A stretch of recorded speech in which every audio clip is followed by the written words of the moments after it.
안녕하세요. 온땅교회를 말씀으로 섬기고 있는 한성민 목사입니다. 온땅교회 유튜브 채널을 시청해 주셔서 감사합니다. 설교를 들으신 후에 좋아요와 구독을 꼭 눌러주시면 감사드리겠습니다. 온땅교회 말씀 사역에 큰 도움이 됩니다. 오늘도 말씀 안에서 평안하시고 즐거운 하루 되시길 바랍니다. 감사합니다. 구독과 좋아요를 꾹꾹 눌러주세요. 감사합니다. 요한계시록 58번째 시간이 됐습니다. 하나님의 살아있는 말씀들, 그 빛을 비추는 자들이라는 제목으로 말씀을 상고하겠습니다. 말씀 나누기 전에 광고 뭐 왔나요? 전화 왔어요? 뭐가 채팅이 된 건가? 아, 그래요? 네. 문제가 있나요? 여기서 화면이 안 보여요. 꺼졌나? 아, 참. 네. 광고 먼저 하나 드리면요. 다음 주가 설날이잖아요. 그래서 설날 때 온땅교회 예배는 한 번도 안 쉬었어요. 그러니까 뭐 시간 있거나 안 내려가시는 분들은 또 오시면 되고요. 또 이제 뭐 내려가시거나 그러시면 또 가정 예배 들으시면 됩니다. 우리 또 기부금 영수증 매주 했던 것처럼요. 장문도 기부금 영수증 필요하신 분은 저한테 문자로 주소, 이름, 성함, 주민번호, 그리고 금액 해서 보내주시면 제가 처리해서 드리도록 하고요. 온땅교회 유튜브 채널 혹시 보시나요? 네. 우리 출석하신 성도님들은 별로 안 보시고 인터넷 성도님 위주로 보시나? 구독자가 몇 명인지 아세요? 1000명이 딱 됐어요. 1000. 뭐 축하할 일은 아니고요. 아무것도 아니에요. 사실 교회 교회 개척하기 전부터 사연이 저한테 있거든요. 개척하고 성도가 아무도 없었을 때도 제 성경 공부 이런 거 했던 거 이런 거 올리고 그렇게 했거든요. 어떻게 됐나요? 나와요?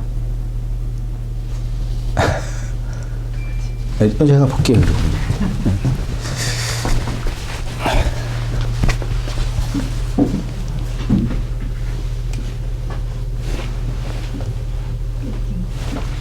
네, 되고 있습니다.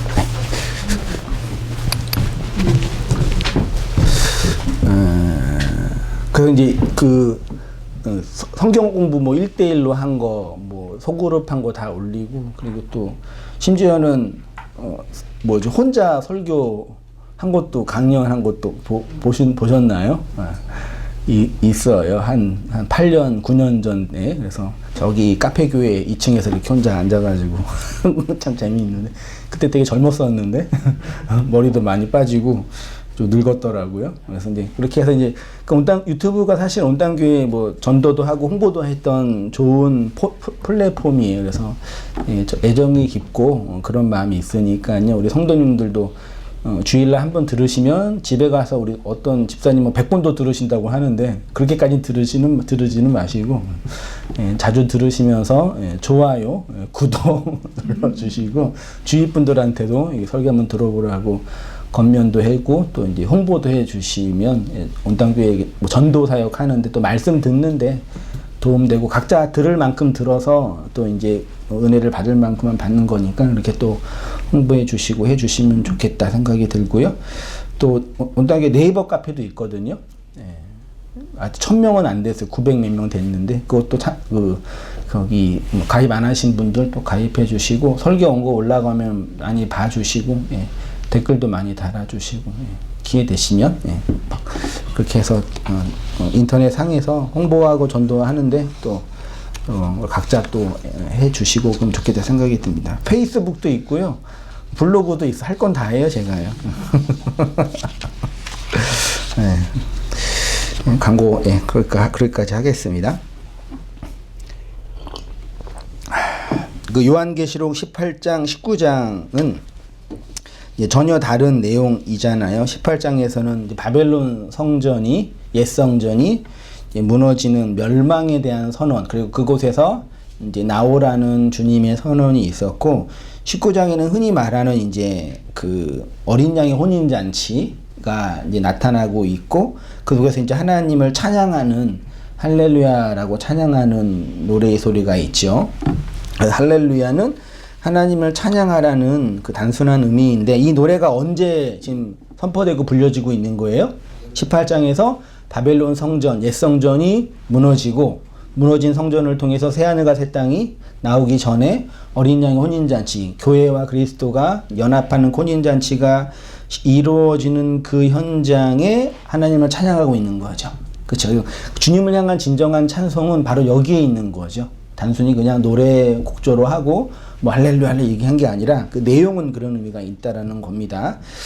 그 19장 6절에 지난주에 잠깐 봤던 부분인데 보세요. 또 내가 들으니 허다한 무리의 음성과도 같고 많은 물소리와도 같고 큰 우레소리와도 같은 소리로 이르되 할렐루야 주 우리 주 하나님 곧 전능하신 이가 통치하시는도다. 우리가 즐거워하고 크게 기뻐하며 그에게 영광을 돌리세. 어린 양의 혼인 기약이 이르렀고 그의 아내가 자신을 준비하였으므로 8절에 그에게 빛나고 깨끗한 세마포 옷을 입도록 허락하셨으니 이 세마포 옷은 성도들의 뭐래요? 옳은 행실이라 그랬죠. 여기 그러니까 지금은 뭐 안 그렇지만 고대 시대 때 혼인 예식에 들어가려면 준비된 예복이 필요하다고 했잖아요. 그래서 또 예수님도 복음서에서 예복을 준비하지 않는 자들은 들어오지 못하게도 했잖아요. 그 준비된 예복을 이제 어떻게 표현하고 있냐면 빛나고 깨끗한 세마포 옷이죠. 그 옷을 입도록 뭐 했대요? 허락했죠. 이 허락하다가 헬라어로 뭐라고요? 디도미라는 단어고 수동태로 되어 있으니까 디도미는 이렇게 건네주다죠. 그러니까 그들에게 건네주었다 이런 의미가 되고 그 다음에 옳은 행실은 행동거지처럼 느껴지지만 헬라어로 뭐라고 되어 있다고요? 디카이오슈네라는 단어 기억하죠? 그게 뭐예요? 보통 의죠. 디카이오마는 그 의가 규정과 규범으로 만들어진 어떤 체계적 개념이 있어요. 그래서 디카이오랑 거의 비슷한 개념이에요. 그러니까 옳은 행실은 성도들의 어떤 올바른 행동거지가 아니라 하나님이 그리스도의 디도미를 통해서 건네준 뭐라고요? 의란 얘기예요. 그것을 오늘 본문에는 세마포 옷이라고 하고 성경에서도 성도들이 입은 옷을 그리스도가 건네준 뭐라 그래요?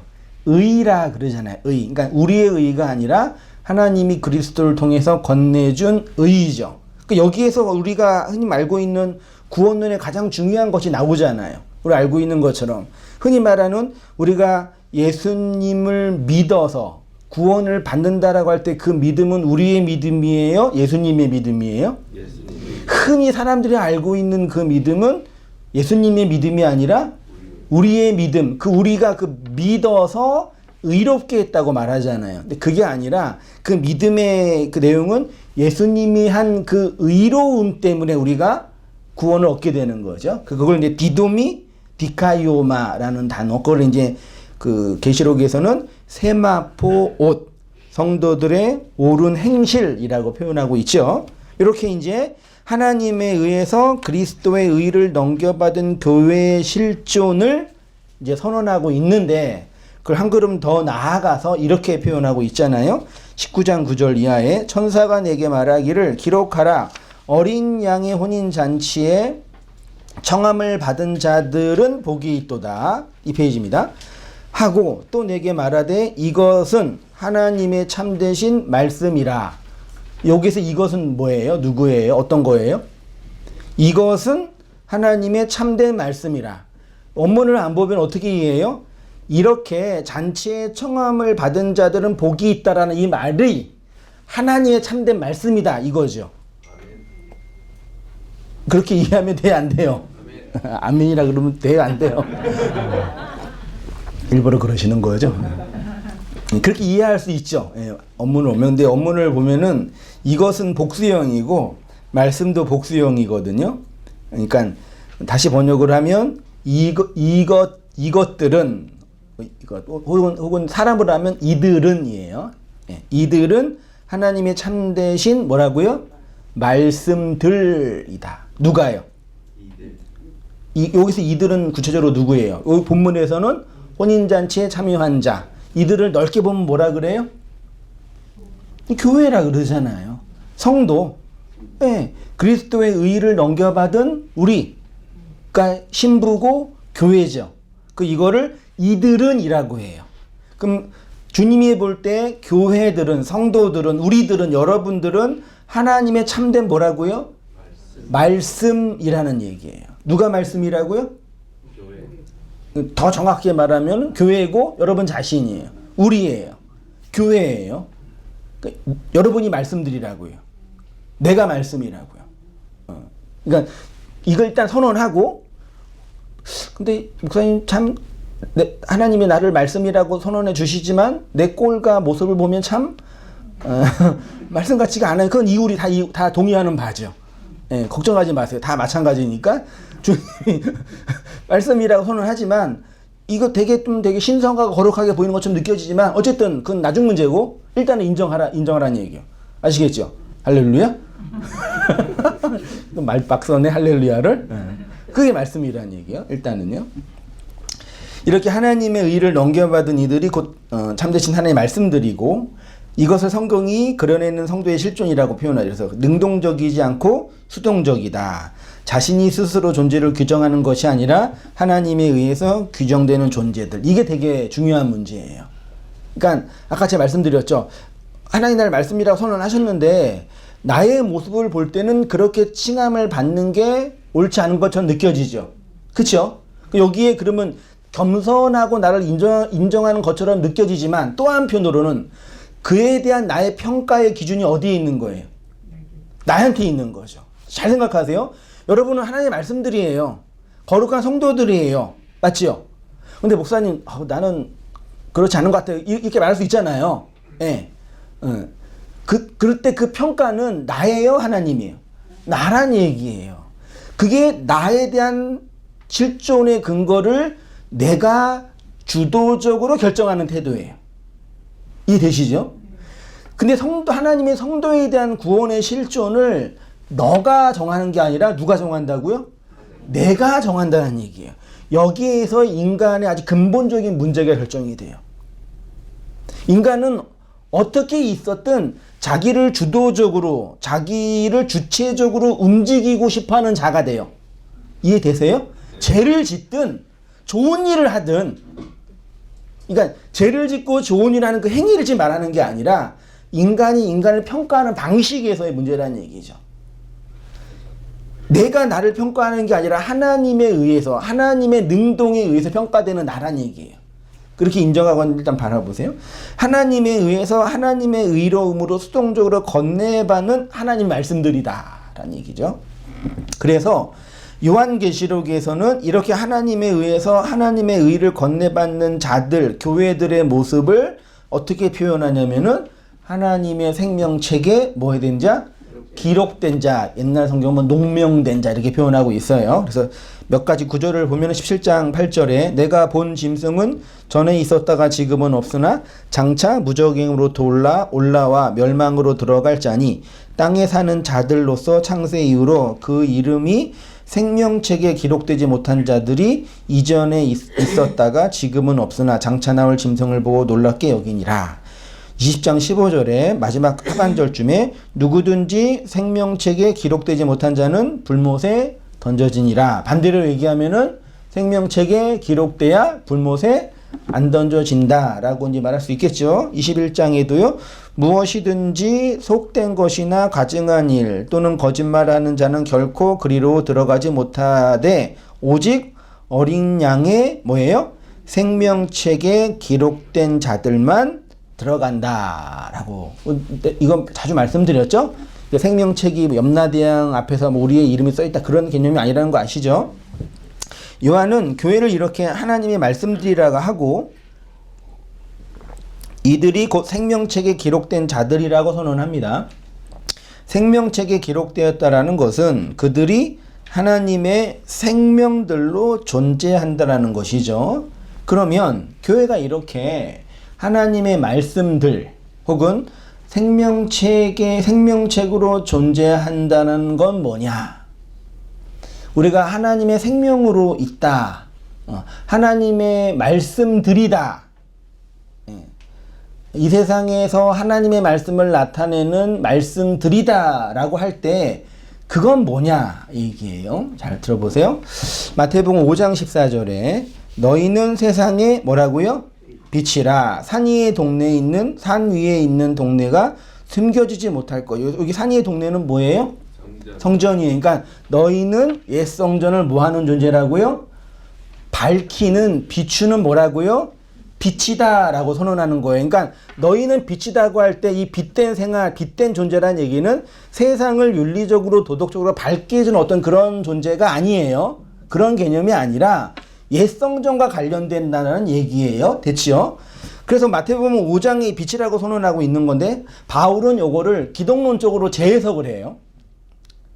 바울은 이 본문을 그리스도를 통해서 이렇게 이제 주관적으로 해석해요. 사도행전 26장 16절 바울의 회심 경험에 관한 말씀인 건데 일어나 너의 발로 서라. 예수님이 말하는 거예요. 내가 내게 나타난 것은 곧 내가 나를 본 일과 장차 내가 내게 나타날 일에 너로 종과 증인을 삼으려 함이니 이스라엘과 이방인들에게서 내가 너를 구원하여 그들에게 보내어 18절 그 눈을 뜨게 하여 어두움에서 빛으로 사탄의 권세에서 하나님께로 돌아오게 하고 죄사함과 나를 믿어 거룩히 된 무리 가운데 기업을 얻게 하라. 이것은 이제 바울의 선교 사명이라고 하는데 핵심은 뭐예요? 바울이 열심히 복음을 전하는 내용, 이유는 뭐예요? 이방인들이 어디 가운데 있어요?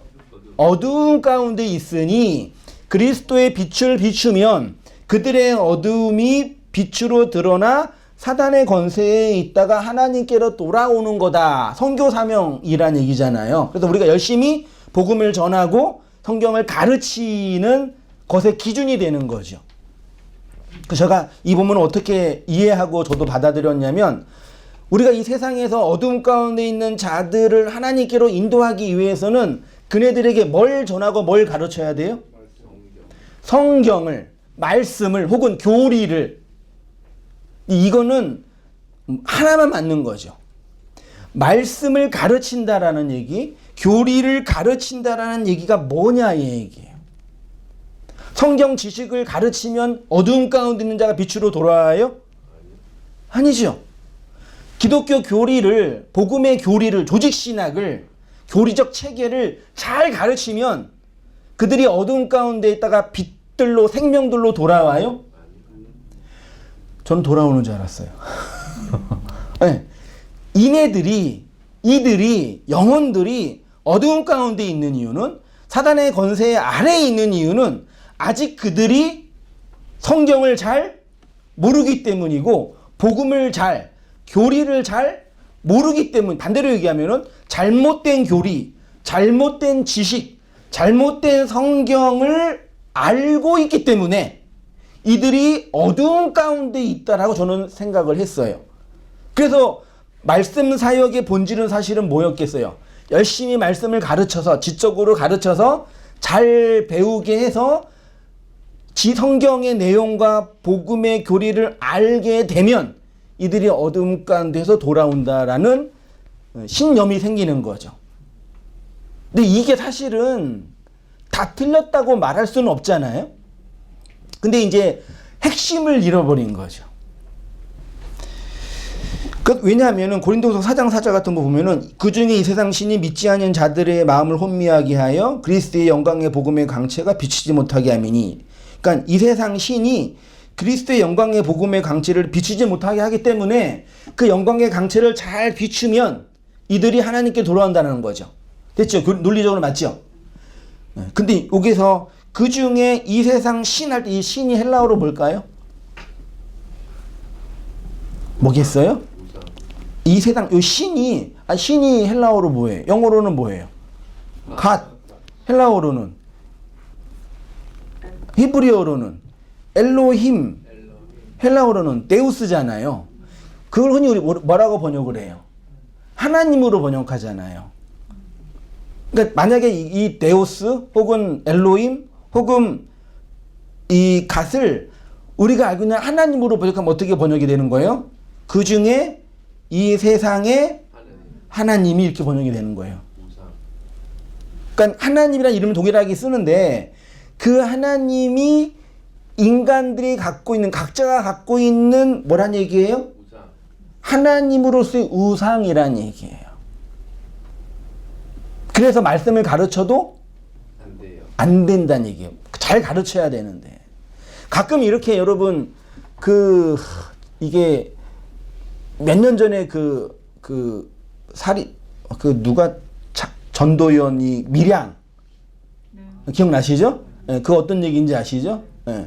그것도 이제 교회 얘기가 나와서 나는 용서 받았다 하면서 이제 자기는 자유롭다 그런 얘기도 있고, 또 이번에 또 이제 송혜교 씨가 그 넷플릭스에서 이제 한참 뜨고 있는 그 글로리라는 그 프로그램도 이제 그 나쁜 사람이 교회에 꼭 이렇게 사서하고 예배드리 은혜를 받더라고요. 같은 나쁜 사람이지만 그러면서 이제 성경에 있는 내용 보고, 성경에 있는 정보를 다 알고는 있는 거예요. 하나님은 죄인을 용서하라 그러고 뭐 하라고 얘기하잖아요. 그런 정보와 지식을 알고는 있는 거예요. 성경의 내용을. 그 껍데기만 알고 있는 거죠, 말하자면. 흔히 교회의 사명은 어두운 이 세상을 밝히는 것이라고 하고, 어두운 가운데 있는 자들에게 빛을 비추는 거라고 해요. 근데 그렇게 빛을 비춘다라는 것은 단순히 기독교의 정보나 지식이나 교리를 가르치고 성경의 내용을 전하는 정도가 아니겠지요. 사람들이 오해하고 있는 것 중에 하나가 이 세상, 한 페이지입니다. 이 세상을 향하여 전도하고 선교하는 것은 성경을 가르치고 교리를 가르치는 것이라고 생각해요. 요즘 이것도 제대로 안 하니까 문제죠. 요것도 안 하죠, 이제 요즘에는요. 성경도 안 가르치고 요것도 안 하죠. 그냥 다른 거 하죠. 구약의 선지자들의 주된 사명은 하나님의 말씀을 선포하는 것이었지요. 구약 선지자들은요. 근데 예레미야에게 독특한 사명을 하나님이 주시죠. 예레미야 36장 1절 보세요. 유다의 요시야 왕의 아들 여호야김 제4년에 여호와로부터 예레미야에게 말씀이 임하니라. 이르시되 너는 두루마리 책을 가져다가 내가 내게 말하던 날, 곧 요시야의 날부터 오늘까지 이스라엘과 유다와 모든 나라에 대하여 내가 내게 일러준 모든 말들을 거기에 기록하라. 유다 가문이 내게 그들에게 내려두려 하다. 4절 이하 보세요. 이에 예레미야가 네리야의 아들 바룩을 부르매 바룩이 예레미야가 불러주는 대로 여호와께서 그에게 이르신 모든 말씀을 두루마리 책에 기록하니라. 쭉 보다가 마지막에 6절에 너는 들어가서 내가 말한 대로 두루마리에 기록한 여호와의 말씀을 금식일에 여호와의 성전에 있는 백성의 귀에 뭐하래요? 낭독하고 모든 성읍에서 온 귀에 낭독하라. 지금 하나님이 예레미야에게 뭐 하라 그러세요? 말씀을 네가 선포했는데 선포한 말씀을 어디에요? 두루마리에 기록하라 그랬죠. 말씀을 기록하라. 아까 계시록에서 어디에 농명되지 못한 자라 그래요? 생명책에 농명되지 못한다 그러죠. 그 생명책이 사실 뭐예요? 그냥 두루마리예요. 두루마리에 기록되지 못한 자란 얘기예요. 근데 오늘 여기 주님이 여호와께서 예레미야에게 너의 그 말은 나의 말이잖아요. 하나님이 예레미야에게 준 말이니까 나의 그 말을 그 두루마리 책에 기록하라고 말하고 있는 거죠.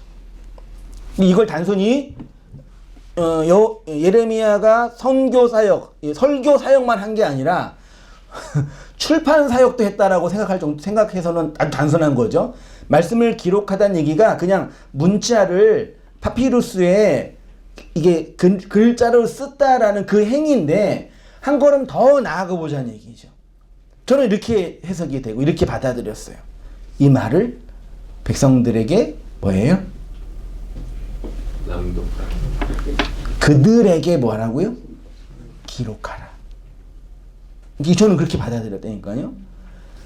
그러니까 선지자가 말씀 사역을 한다는 얘기는 단순히 그들의 귀에게 구약의 경전을 해석하는 것, 1차적인 건 맞아요. 예레미야나 선지자들이 어떤 말씀을 했겠어요? 그냥 하존에서 경험한 신비한 말씀을 했던 게 아니라 구약의 경전, 모세의 오경에 대한 해석을 선언한 거예요. 말씀 해석을요. 그게 1차적이고 그 해석은 단순히 구약 경전을 해석하는 것 정도가 아니라 그 내용 안에는 하나님의 그 말, 영이 사람들의 그 존재에게 그 역사 속에서 뭐 하게 된 거예요? 기록되어진 거예요. 그게 요한계시록에서는 살아있는 하나님의 뭐라고요? 말씀들이라고요. 다시 봐서 하나님이 우리를 말씀들이라고 할 때 그 말씀들은 성경을 많이 알고 성경을 잘 이해하는 어떤 지적인 차원이 아니라 이렇게 그 역사와 인생 속에서 하나님의 그 영의 말이 기록된 자들이라는 얘기예요. 이해되셔요? 아주 중요합니다. 우리를 성도들 교회를 그렇게 불러주시는 거예요. 그러니까 세상에 뭐가 돼요? 빛이 되는 거예요. 그러니까 너희는 세상에 빛이 되는 노력을 하라 그 얘기가 아니에요. 너희는 그렇게 내가 말씀을 기록한 자들이니 이 율법의 세상 옛 성전을 밝히는 빛이야 라고 선언하는 거예요. 그래서 여기서 성도의 존재의 가장 중요한 인식이 나오는 거예요. 모든 종교에는 다 자신들만의 우상, 상징이 있죠. 흔히 그걸 우상이라고 하는데 그 우상에게 자신들의 소원을 빌면 들어준다는 구원관이 있죠. 요거는 기독교도 마찬가지입니다. 근데 우상은 절대로 못하는 게 있어요. 그게 뭐예요? 말하는 거예요. 그러니까 우상을 딱 만들어 놓으면 어떤 거예요? 헌제자가 우상을 만들어 놓고 우상에게 절하고 돈 바치는 거는 나를 헌신시킨다라는 차원이 아니라 나는 너한테 말하고 너는 입 다물고 내가 말하는 걸 들어줘. 얼마면 돼? 돈으로 안 돼? 그럼 뭐예요? 20일 금식, 40일 금식. 그걸로도 안 돼? 그 자식도 바치고. 진짜 그런다니까요. 그러니까 우상을 만드는 이 인간의 본성이 만드는 그 사람의 그 희면 깊음 속에 그 악마성과 이기성이 내재되어 있는 거예요. 내가 노력하고 할 걸 다 할 테니까 당신은 입 다물고 말만 하지 마. 내가 말할게. 나의 소원을 들어줘. 이거예요. 요거를 좀 공손하고 멋있고 폼나게 만드는 게 종교 시스템이에요. 그 강남에 그 개영교회 하나 있잖아요. 서초동에 유리로 지은 으리으리한 교회. 아, 좋은 교회예요. 지나가는 차 타고 지나가는데 이 땅값이 얼마 여기 막 그러고 지나가. 그 제가 이게 세속적이에요. 또 가니까 또 봉헌사가 옆에 있더라고요. 비슷해. 근데 폼은 거기가 더 나아요. 거기 딱 가는데 그게 왜 이렇게 고급차가 많이 지나가는지 모르겠어요. 거기에는요. 위에 딱 이렇게 등이 딱 있고 이게 그 뭐라 그래 위에 이렇게 위에다 이렇게 붙여놓는 거를요. 이름 쓰고 하잖아요. 연등 말고도 있잖아요. 이름 쓰고 이게 쭉 이렇게 있어요. 그 단가가 얼마인지 혹시 아세요? 해본 적 있으세요? 예. 그게 가까울수록 비쌀 거 아니에요. 제 추론입니다. 그 보면서 야, 저 단가 개당 10만 원이면 저거 얼마일까? 그렇게 해놓고 뭐예요? 비는 거예요. 그게 종교 시스템이에요. 아주 탁월한. 그러니까 사람들이 물밀듯 오는 거예요, 그냥. 부흥은 그냥 따놓은 당상. 교회도 그렇게 해야지 부흥되잖아요. 그 일화가 있잖아요. 그 옆에 사랑의 교회 옥하는 목사님이 제자훈련으로 사랑의 교회 부흥시켰잖아요. 일화가 있어요. 그러니까 그 봉은사 주지스님이 우리도 교회 그 벤치매킹 그대로 한 거예요. 사랑의 교회에 했던 그 제자훈련을 그대로 절에서 해가지고 그 부흥시켰다는 얘기를 언뜻 들었어요, 제가요. 놀라운 종교 통합인 거죠. 그러니까 우상은 넌 말하지 말고 내가 말할게. 근데 하나님은 뭐예요? 넌 나한테 바치지 말고 뭐라 그래요? 내 말 좀 들어. 아주 중요해, 진짜. 그만 바치고, 네 먹고 살아. 괜찮아. 먹고 살고, 내 말 좀 들어.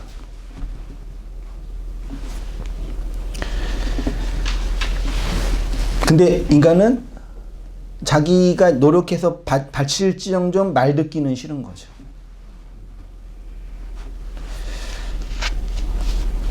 자신을 위한 이기적 신앙, 이기적 종교 생활의 아주 극명한 모습이에요. 너는 말하지 말고 내가 소원하고 말하는 걸 들어줘야 할 신이야 이거예요. 심지어 사후세계도 천국과 지옥도 그렇게 말하는 거예요.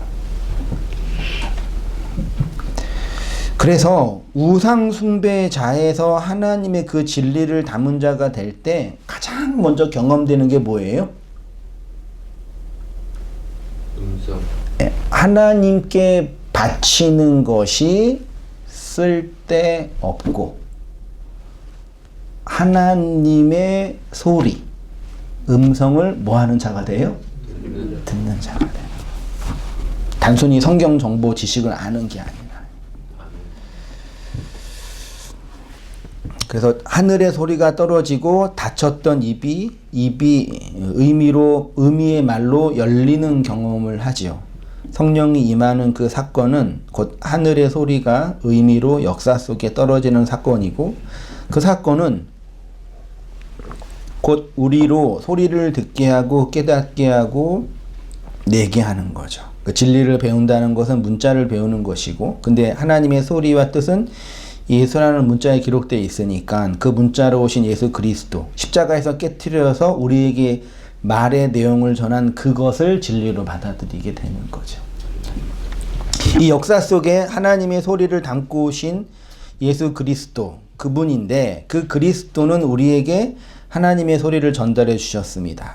근데 그 소리를 어떻게 전달해 주셨냐면 육체로 살고 있는 우리에게 하나님의 문자를 새기심으로 전달해 주셨죠. 그것을 하나님의 말씀을 새긴다. 예레미야에게 말씀을 기록하라, 새겨라 하는 이유가 이런 개념인 거죠. 그들이 하나님의 말씀이 새겨진 자들이 뭐라고요? 하나님의 말씀들이라고요.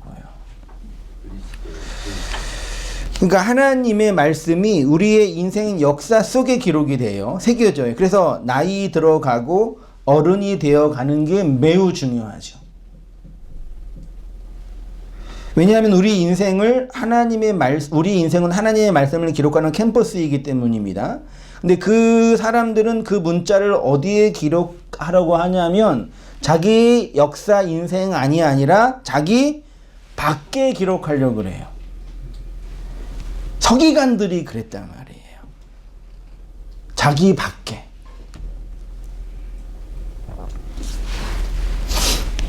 성경을 열심히 필사하는 것 나쁘지 않죠? 네. 그 마음의 정화도 되고, 정화가 되나요? 근데 그 심리를 잘 보세요. 그 옛날에 천지신명이나 뭐 무속신앙 빌 때 막 그 소원의 이름을 쓰고, 자식의 이름을 쓰고, 뭐 이런 어떤 우리의 마음이 있잖아요. 성경을 필사하는 마음도 그런 게 내어 있는 거죠. 아, 좋아요. 뭐 필사하는 게 뭐가, 성경 공부하는 게 뭐가 나빠요. 근데 이제 그렇게 하면 할수록 이제 그렇게 하다가 좋게 100번 양보해서 그렇게 하다가 밖에 기록한 글자에 기록된 A4 용지에 기록된 그 문자가, 그 글자가 생명으로 우리 마음 속으로 들어오면 할렐루야죠. 그렇죠? 네, 그러면 진짜 할렐루야죠. 근데 태반은 열심히 기록한 필사된 책이 쌓이면 쌓일수록 마음이 어떻게 돼요? 그건 저도 경험했거든요. 열심히 쌓이면 쌓이게. 밖에 많이 쌓이면 쌓일수록 내 안에 내용이 되면 상관없는데 이거랑 이게 반대가 되는 거예요. 성경 암송하는 거, 성경 공부. 그래서 이상하게 성경 많이 알고, 심지어 헬라어 이브리 마찬가지예요. 많이 알고 있는 사람, 밖에 있는 많이 알고 있는 사람이 정말 뭘만 잘해, 말하자면요. 말만 잘하는 거죠. 그래서 그러지 않은 사람이 잘난 척하고 재수 없다고 속으로 그러죠. 겉으로 그러지 마세요. 우리 본성인 거죠. 그렇게 자기 밖에서 열심히 기록만 하면 내 인생 안에 새겨지는 하나님의 말씀, 내 인생이 하나님의 말씀이 새겨지는 캠퍼스라는 걸 절대 알지 못해요. 여전히 하나님은 밖에서 두드리는 존재일 뿐인 거죠. 자, 4페이지로 가셔서요. 그런 우리 인생에게 주님이 찾아오십니다. 이렇게요. 11절에 또 내가 하늘이 열린 것을 보니 보라 백마와 그것을 탄 자. 이게 뭐예요? 백마 탄? 여자들이 기다리는 남자가 백마 탄 남자. 요즘은 안 그러나요?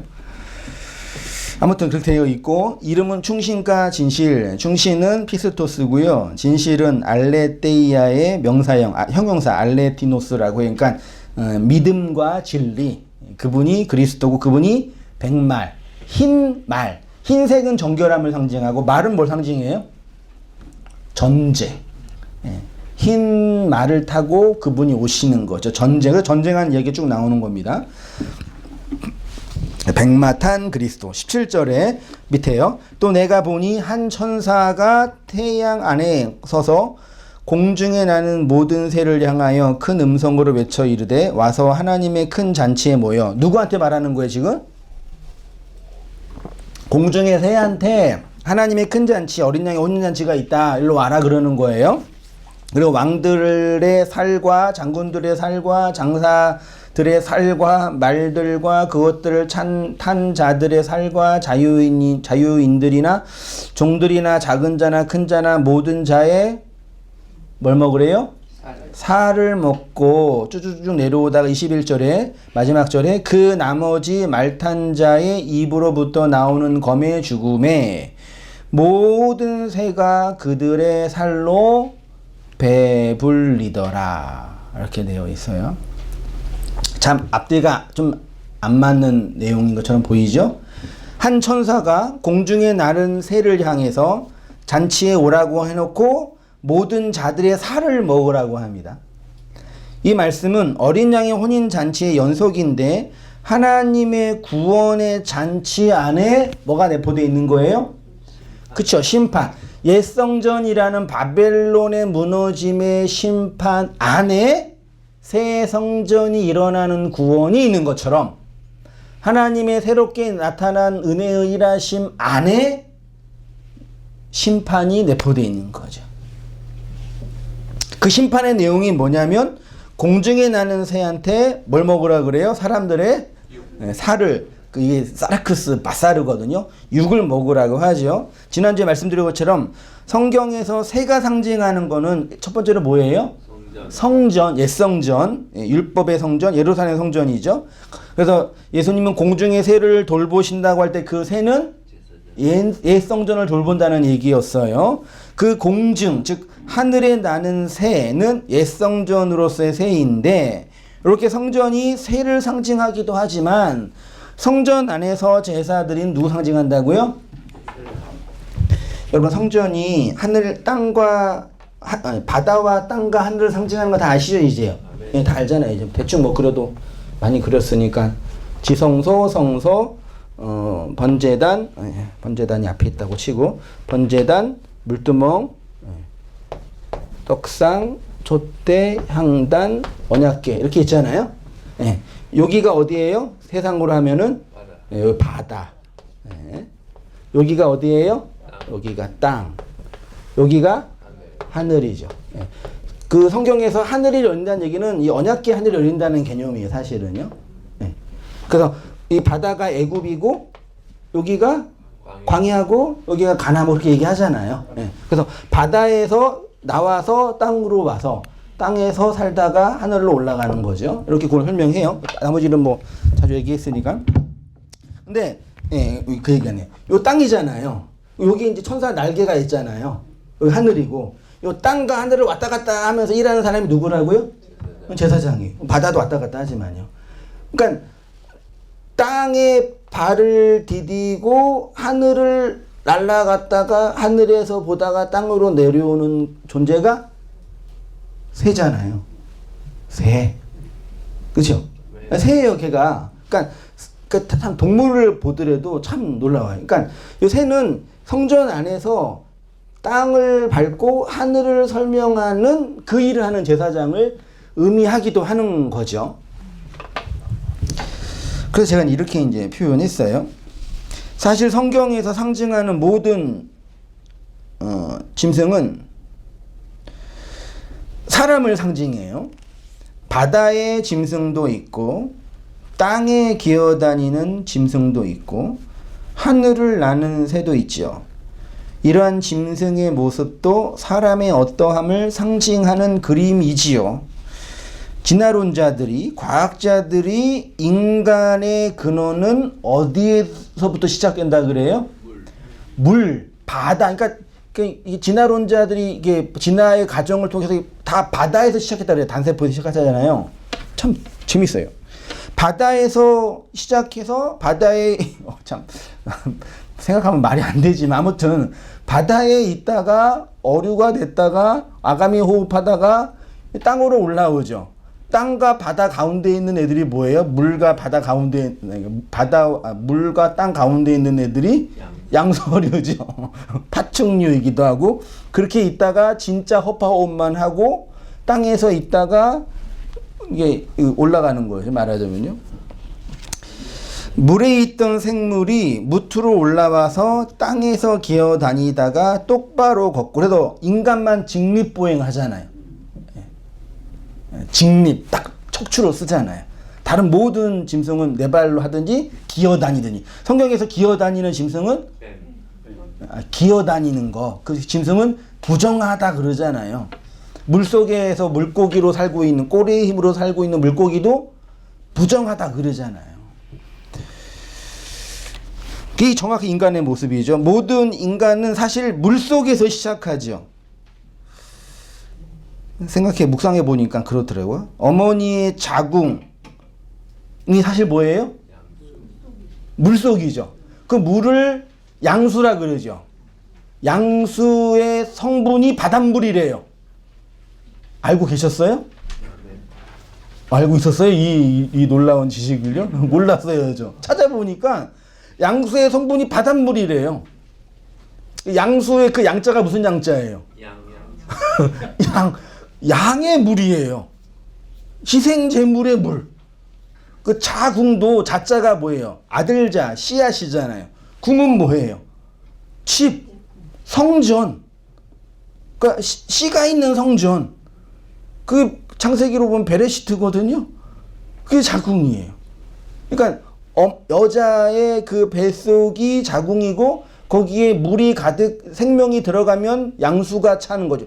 거기에서의 태아가 물속에서 바닷물에서 10개월 동안 열의 시간 동안 보내다가 10달이 꽉 차면 바닷물을 찍고 나오는 거죠. 바다에서 구원받았잖아요.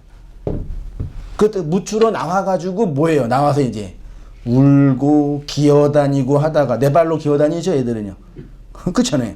네 발로 기어다니고 고개 들고 젖 먹고 하면 이제 서면 어떻게 돼요? 똑바로 서서 걸어다니죠.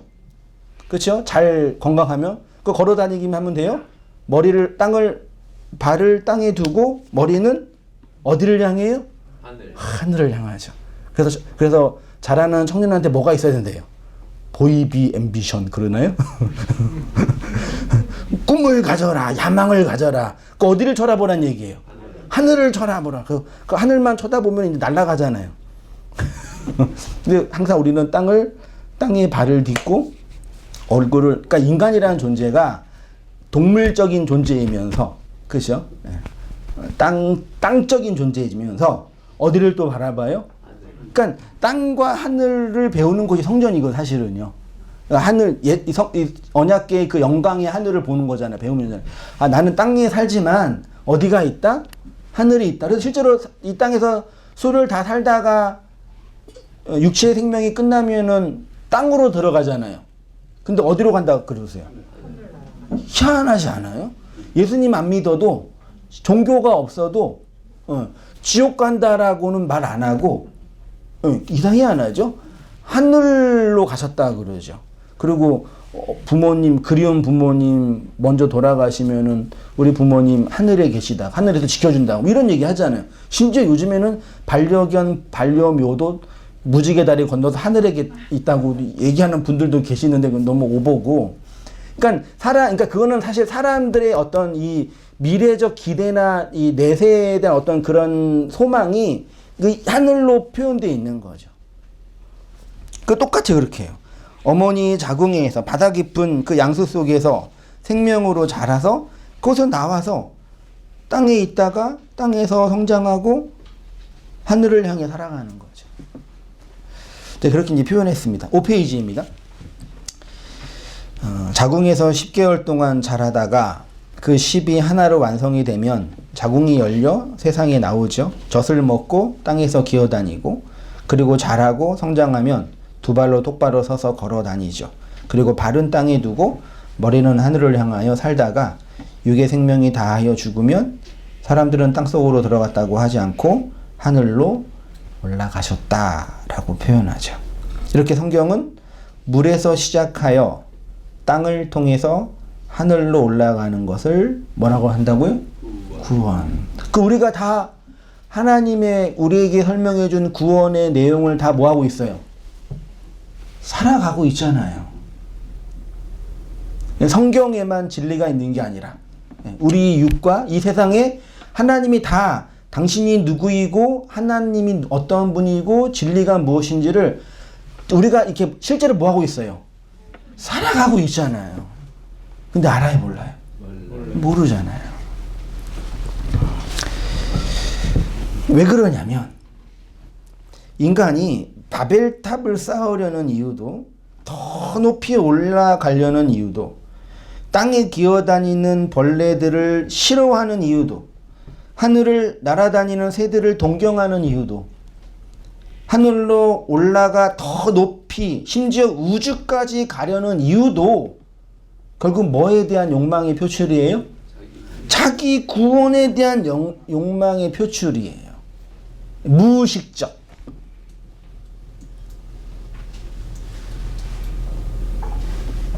그러니까 보세요, 여러분. 건축물도 보더라도 돈이 모이고 자본이 모이고 부가 쌓이면 당장 뭐 하고 싶어요, 사람들이? 우리는 넓은 데 사고 싶어 하지만 돈 많은 분들은 다 어떻게 해요? 높이 위로 올리려고 그러잖아요. 그리고 낮은 층은 가난한 분들, 높은 층은 펜트하우스라 그래서 부자들이 산다 그러잖아요. 실제로 미래의 디스토피아적인 세계를 바라보는 그런 작가들이 미래의 사회를 보면은요, 심지어 어떤 그 영화인가 봤는데 큰 건물을 짓고, 정말 큰 건물을 짓고 지하나 아래는 진짜 평민이나 가난한 사람이 살고 맨 위치 꼭대기는 정말 부자들만 사는 그런 세상을 만들어 놓더라고요. 심지어는 몇 년 전에 그 엘리시움이라는 영화는 지구는 더 이상 인간이 못 살고 돈 많고 부유하고 권력이 많은 사람들은 어디로 가요? 우주로 가서 우주의 천상공원을 만들고 거기에 사는 거예요. 그러니까 인간 안에 이 심리나 이 본성 안에 자신들은 이 땅에서 벗어나 하늘로 올라가겠다라는 자기 구원과 자기애적 열망이 가득한 거죠. 아직 능력이 안 되고 돈이 없고 이게 못하기 때문에 이렇게 있는 거지. 그렇게 자본과 능력이 주어지면 언제든지 뭐 한다는 얘기예요? 올라가겠다라는 게 우리의 심보고 마음이라는 얘기예요.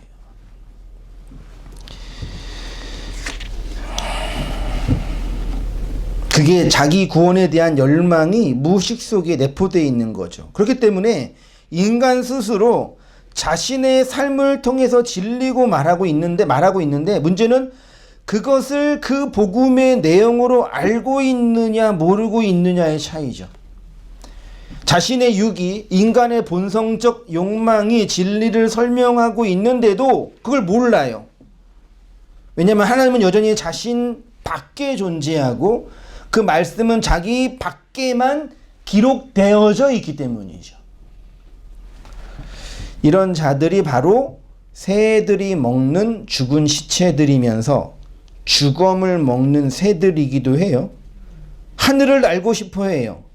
근데 하늘이 무엇인지 모르니까 땅에 있는 죽어있는 시체들을 먹으며 살아가는 새들인 거죠. 하나님이 하늘을 나는 새를 통해서 옛 성전을 상징하는 이유가 여기에 있습니다. 새는 진리와 하나님의 나라를 상징하는 하늘을 날아다니지만 계속 하늘을 날 수 없지요. 땅에 둥지가 있어야 되죠. 성막에서 하늘인 지성소와 땅인 성소를 왔다 갔다 하면서 하나님의 어떠하심을 나타내고 드러내는 역할로 누구를 부르셨다고요? 제사장이요. 근데 나 뒤에 보겠지만 너희는 거룩한 왕 같은 제사장이라고 했잖아요. 그 제사장이 하나님이 의도한 그 제사장의 책임을 다하면 땅에서 하늘로 왔다 갔다 하면서 하나님의 그 생명과 말씀을 나타내 보이는 자들이 되는데 그 일을 못하면 뭐 하는 거예요? 땅에 있는 시체들을 희생제사 드리러 오는 그 인생 군상들의 살을 파먹으며 살아가는 그런 존재가 된다는 얘기예요. 그 예수님이 그 당시에 바리새인과 서기관들을 향해서 얼마 이렇게 정말 미친 듯이 달려든 이유가 그 때문인 거죠. 너희네가 다 보여주고 알고 있는 살아가고 있는데 왜 그러고 있냐라고 선언하신 거죠. 제사장이 땅과 하늘을 잘 설명해 주어야지만 그 성전을 통해서 하나님의 구속의 사역이 나타나는 거죠. 근데 제사장들을 상징하는 새가 그 역할을 제대로 못하니까 맹금류가 되어서 땅에 있는 영혼들, 시체들을 파먹는 일. 그래서 바벨론 옛성전에 뭐가 가득하다 그래요? 장사하는 자들, 뭐 성전에 상품을 파는 자들이 많이 있다 그러면서 나중에 뭐라 그래요? 각종 더럽고 가증한 새들이 모이는 곳, 바벨론이요. 그 새, 하늘을 날아다니는 그 새가 하늘의 내용을 모르고 땅에 갇혀서 땅에 있는 영혼들의 살을 파먹는, 목숨들을 파먹는 모습이라는 얘기죠. 누가복음 17장 37절에 그들이 말하되 이르시되 주여 어디 오니까 이르시되 죽음이 있는 곳에 뭐래요? 독수리가 있다. 마태복음 24장에 죽음이 있는 곳에 독수리가 있다. 복음서에서 말씀이 길가에 떨어지면 새가 와서 먹는다 그랬죠. 그렇죠? 그때 그 새를 마가나 누가는 뭐라 그런지 아세요? 사탄막이라 그래요. 그 새가 사탄이 와서 뺏어갔다 그러잖아요. 그게 새란 말이에요. 누가복음 17장이랑 마가복음 24장은 종말장이에요. 그 요한계시록과 같은 내용이란 말이에요. 옛 성전의 무너짐이죠. 예루살렘 성전의 멸망을 예언하고 있는데 그 생명 없는 성전이 무너지게 되는데 그 무너짐은 단순히 돌 성전의 물리적 무너짐 정도가 아니라 성전의 제사 제도가 무너지는 것 정도가 아니라 그 무너짐의 본질은 생명이 없는 성전에 죽은 시체가 가득한 곳이고 그곳에 시체를 뜯어먹는 독수리들, 새들이 몰려든 현실. 그게 옛 성전의 무너짐이라고 표현하는 거예요. 실제로 이스라엘 성전이 무너질 때, 완전히 무너질 때 시체들이 가득하니까 새들이 하늘을 날면서 시체를 다 파먹었잖아요. 그 물리적인 그 그림이 고스란히 우리의 역사, 우리의 이 현실 교회들 안에서도 뭐예요? 실현되고 있잖아요. 얼마나 파먹고 있어요. 먹고 먹히며 너도 먹고 나도 먹고.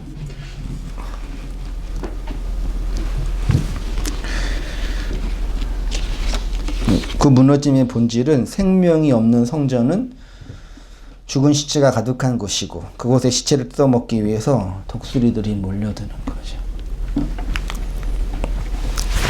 근데 성경은 성도들을 뭐라 그런다고요?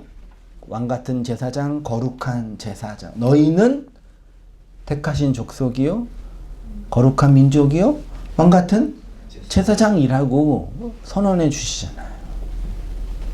이 역할로 부름을 받았다라는 거죠. 세상이라는 바다에서 올라와 성전 안으로 들어와 땅을 지나서 지성소의 하늘로 올라가서 속죄소의 영광을 목도하는 거룩한 제사장들이라고 하는 거죠.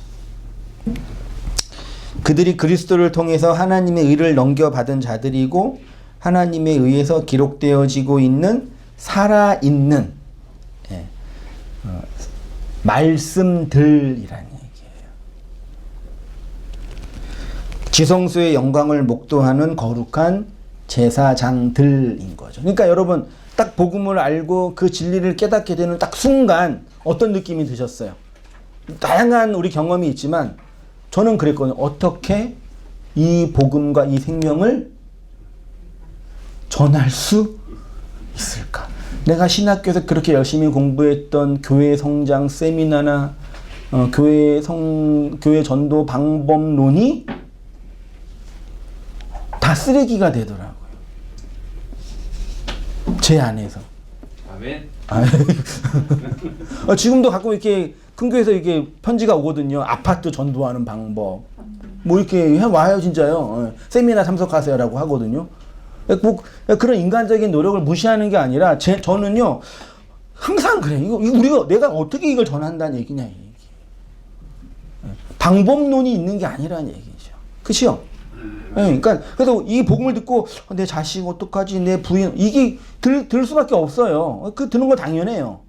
그렇다고 성경을 가르쳐야 될까, 뭐 교리를 그런 고민이 항상 드는 거예요. 이제 하나님이 복음을 증거하는 방식은 성경과 이런 걸 다 사용하는 거겠지만 그 하나님은 그 생명들로 우리를 거룩한 제사장들로 불러주신 말씀들로 이렇게 세우시는 거예요. 그렇죠? 그 지성소의 영광을 목도하는 거룩한 제사장들로 불러주시는 거예요. 이 은혜의 현실을 깊이 깨닫고 알아가서 은혜 안에서 승리하시는 성도님 되시기를 축원드립니다. 기도하겠습니다. 하나님 아버지, 우리를 그 말씀들로 불러주셨음을 압니다. 그러함에도 불구하고 여전히 왜곡된 우리의 욕망과 잘못된 세속의 사상을 가지고 넘어지고 낭망하고 있음을 또한 보게 됩니다. 그러한 저희들에게 찾아오셔서 땅에서 나와 자궁에서 나와 땅으로 오게 하시고 땅에서 그 진리의 말씀을 배우게 하시고 하늘의 영광을 목도하며 경험하게 하신 하나님의 구속의 사역을 보게 하셨습니다. 이 은혜의 가르침과 진리의 내용 안에서 오롯이 살아가는 우리들의 모든 삶들이 될 수 있도록 하나님 아버지 인도하여 주옵소서. 내가 노력하고 애쓰기도 해야 되겠지만 그것들을 통해 그리고 그것들을 사용해 그 모든 것들을 넘어서 우리 안에서 일하시는 하나님의 일하심들을 목도하게 하시고 나에게 그 살아있는 말씀들로 새기게 하시고 불러주신 하나님의 은혜의 사역 안에서 살아가는 우리의 모든 삶들이 다 될 수 있도록 하나님 아버지 인도하여 주시옵소서. 이제는 우리 주 예수 그리스도의 은혜와 하나님 아버지의 크신 사랑과 성령의 교통하심이 우리 사랑하는 모든 성도님들의 삶 속에 지금부터 영원까지 함께 있을지어다. 아멘.